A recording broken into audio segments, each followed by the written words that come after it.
저는 소개받은 이재현이고요. 그래서 오늘 이제 카시트는 왜 해야 되고 어떤 카시트를 어떻게 하는 것이 좋은가에 대해서 오늘 얘기를 나눠보려고 합니다.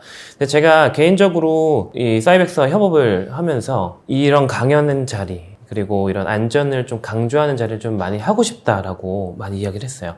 그 이유가 저는 이제 운전하다가 습관 중에 안 좋은 버릇이 하나 있는데 다른 차들을 이렇게 들여다봅니다. 약간 스토킹하는 건 아니고요. 이제 가끔 보면 애들 머리가 막 왔다 갔다 하는 게 보일 때가 있어요.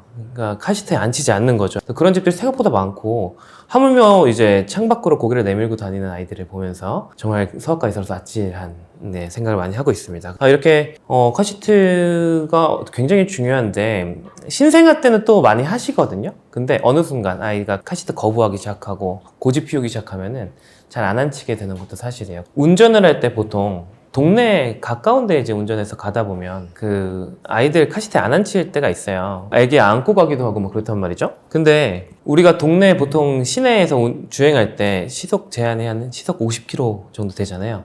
운전해 보신 분들 시속 50km 빠를까요? 느릴까요? 느리죠. 네, 시속 50km가 굉장히 위험한 속도입니다. 아이들한테. 자, 2015년도에 도로교통안전공단 거기서 실험을 했습니다. 우리나라 국산 차를 가지고 시속 한 56km 정도 되는 속도로 콘크리트 벽에 부딪히는 실험을 해봤어요. 이때 아이들이 얼마나 위험한지 실험을 했는데 카시트를 앉힌 그룹하고 안 앉힌 그룹을 비교해봤습니다. 카시트에 앉힌 그룹은 그런 사고가 났을 때 사망률이 한 18% 정도였어요. 자, 여기서 문제. 그러면 카시트에 앉히지 않은 경우에는 몇 퍼센트가 사망했을까요? 78% 땡, 90 땡, 99%입니다. 그 속도가 엄청 빠른 속도예요. 안전하다고 생각하는 그 속도에서도 우리 아이들은 항상 안전의 위협을 받고 있는 겁니다. 진짜 사망할 확률이 그렇게 높은 거고요. 그거는 56km를 혼자 박은 거잖아요. 50km씩 앞에서 박은 거는 시속 100km로 부딪힌 거랑 똑같은 효과죠. 그럼 더 아이들은 위험할 거예요. 그러니까 우리가 카시트가 굉장히 중요하다. 이거를 알 수 있습니다. 그리고 제가 영상을 하나 준비했는데 아기를 안고 차에 타는 게 얼마나 위험한지 이 사고 실험 영상이 있거든요. 자, 앞자리 조수석에 이제 아기를 안고 타다가 교통사고가 난 상황을 보는 거예요. 뒷좌석도 카시트 안 한 아이들 난리가 났지만 앞자리 아기를 잘 보시면 어른과 차 사이에 아이가 낀다는 것을 알 수 있습니다. 영유아의 그 교통사고는 굉장히 위험합니다. 우리가 보통 교통사고 나신 분들이 병원 가면은 한방병원에도 많이 입원하시고 정형외과도 많이 입원을 하시는데 거기 아이들 있는 거 본 적 있으세요? 없죠.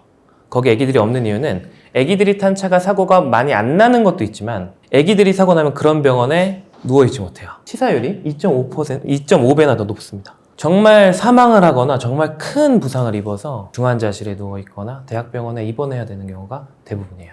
이거는 이제 제가 대학병원에서 일을 하고 있고 그 아이들 많이 봐왔기 때문에 살아남더라도 머리가 많이 다치거든요.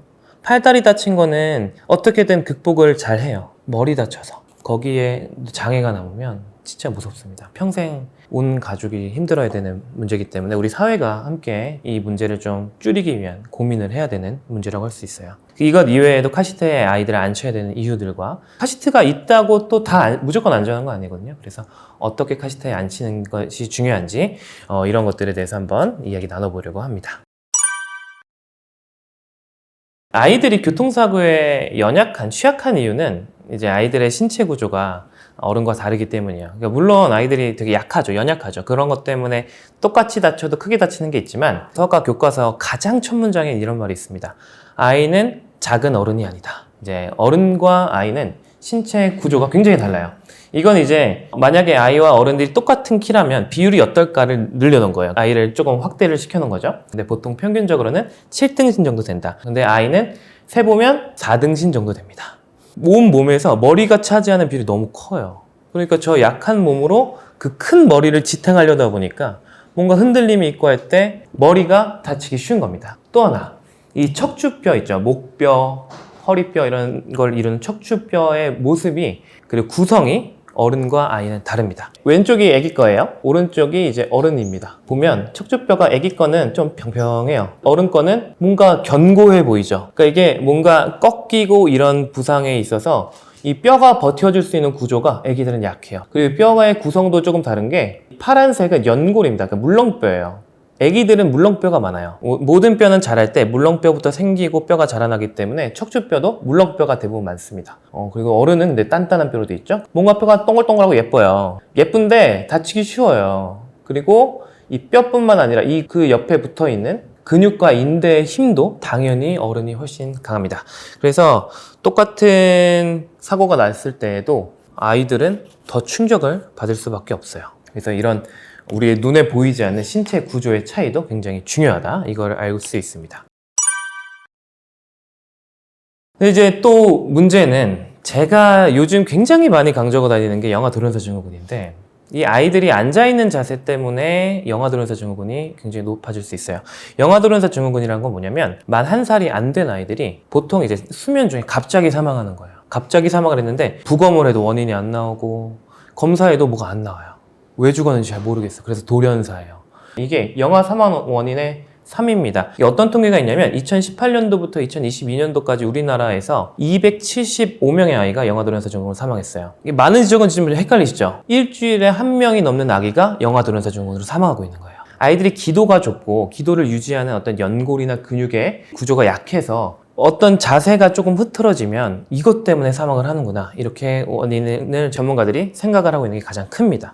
그러면 우리가 아이가 어디 앉아있거나 누워있는 자세도 굉장히 중요하겠구나 라는 생각을 할 수가 있겠죠. 보면은 어른하고 아기를 봤을 때 딱 봐도 어른은 조금 이렇게 세워져 있는 각도가 좀 안정적이고 턱과 이 목의 이 각도가 굉장히 이제 앞으로 떨어지기가 생각보다 어렵습니다. 아기보다.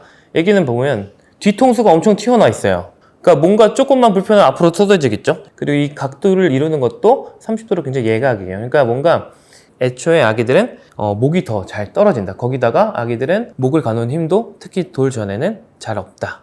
이게 아이들이 위험한 자세를 취할 수 있는 굉장히 큰 위험 요인이 되는 겁니다. 그래서 아기들 고개가 앞으로 숙여지면 어떤 일이 벌어지냐면요. 고개를 이렇게 앞으로 숙이고 숨 한번 쉬어보시겠어요? 턱을 가슴에 붙이고 숨 쉬는 게 편한가요? 좀 불편한가요? 불편하죠. 그래도 우리는 이 목 만져보면 단단한 뼈가 있잖아요. 이거 기도를 유지시켜주는 연골이 이렇게 버텨주는 거예요. 근데 애기들은 이게 약해요. 거기다 기도도 좁아요. 그러니까 우리가 이만큼 눌리는 게 애기들한테 기도 전체를 막을 수 있는 거예요. 그렇다 보니까 고개를 조금만 앞으로 숙이는 자세도 아기들한테 굉장히 목이 쫄리는 자세다. 그렇기 때문에 저희가 영아돌연사 증후군 얘기할 때 베개 쓰지 말라고 얘기하거든요. 그게 애기들은 조금만 고개가 이렇게 올라가도 기도가 막히는 거예요. 그래서 그러다가 사망하는 아이들이 생길 수 있는 위험이 있다. 우리나라 통계는 없지만 미국에서는 실제로 이런 수면용품 때문에 사망하는 사례가 굉장히 많기 때문에 미국에서는 아이들 고개가 들릴 수 있는 제품은 수면용품을 판매할 수 없게 됐습니다. 그래서 우리나라는 아직 그런 기준은 없어요. 그래서 제가 열심히 그런 활동을 하고 있습니다. 그렇다 보니까 이제 우리가 카시트를 타면 단거리를 이동하기도 하지만 1시간, 2시간 이동하기도 하잖아요. 그러다 보면 카시트가 만들어진 구조 자체가 고개가 이렇게 숙여지는 자세예요. 그럼 위험할 수 있는 거죠. 이런 카시트를 고를 때 그리고 사용할 때 아이들의 그 척추와 고개 각도가 굉장히 잘 유지되는 제품, 그리고 그렇게 사용하는 방법을 잘 아는 것이 중요하겠다. 이 그림 하나로도 알 수가 있습니다. 아이들이 좀 크고 나면 특히 2돌, 3돌쯤 돼서 잘 걸어 다니고 잘 앉아있고 카시트에 앉아있는 거 싫어하면은 어른 안전벨트에 이렇게 많이 채우시는 분이 있어요. 그리고 부스터 시트라고 해서 엉덩이 이렇게 방석 같은 거 깔아서 어른 안전벨트를 하는 게 있는데 이거는 특히 어린아이들한테는 사용하는 것을 전혀 권고하지 않습니다.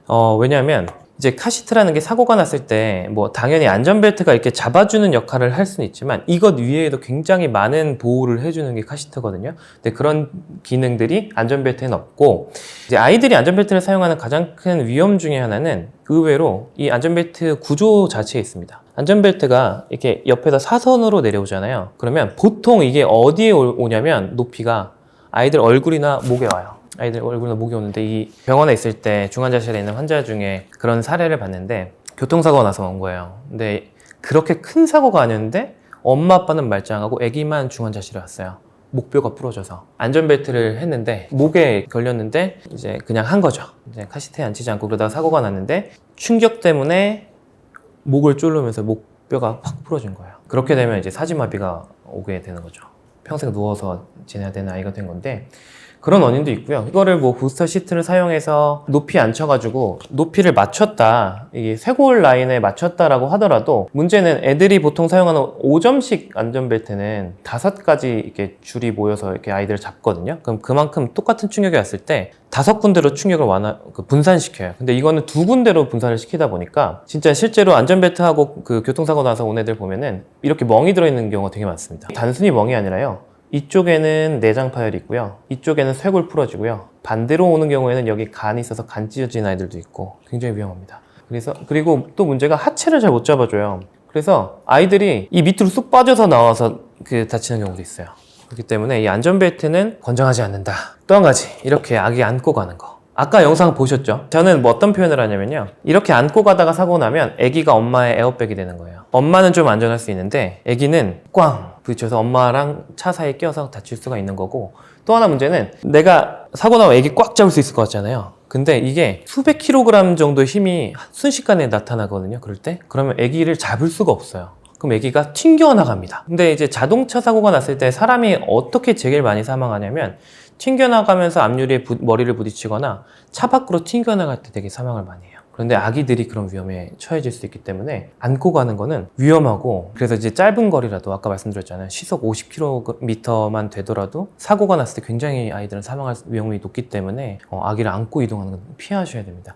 특히 아기가 엄마 에어백이 되는 게 얼마나 위험한지를 의과대학 다닐 때 저희 신경외과 교수님이 사고 사례를 하나 소개시켜 준 게 있었어요. 요즘은 그런 분들 잘 없는데 옛날에 우리 왜 IMF 시기에 어떤 부모님이 되게 열심히 사신 분들이었어요. 근데 집도 팔고 차도 팔고 해서 집에 남은 건 오토바이 하나였는데 그 집에 애가 둘이었단 말이죠. 이제 온 가족이 외출을 할 일이 있어서 엄마 아빠 애 둘이 같이 한 오토바이 탄 거예요. 맨 뒤에 엄마가 앉고 그 앞에 막내가 앉고 그 앞에 아빠가 앉아서 운전하고 맨 앞에는 첫째가 앉아서 갔어요. 근데 그러다가 안타깝게도 정면 충돌하는 사고가 났어요. 맨 앞에 있던 아기는 튀겨나가서 사망했고요, 가운데 낀 아이는 엄마 아빠 사이에 껴서 척추뼈가 분리가 됐어요. 장애가 남다가 결국 사망했고 엄마 아빠는 생존했습니다. 튕겨나가는 것과 아기가 엄마 아빠의 에어백이 되는 게 이렇게 위험한 거예요. 전 사고 사진과 엑스레이와 이런 걸 다 확인을 했기 때문에 너무 끔찍하게 기억에 남아있어서 저희 아내한테도 맨날 제발 아기 안고 타지 마라 이렇게 얘기를 하고 있습니다.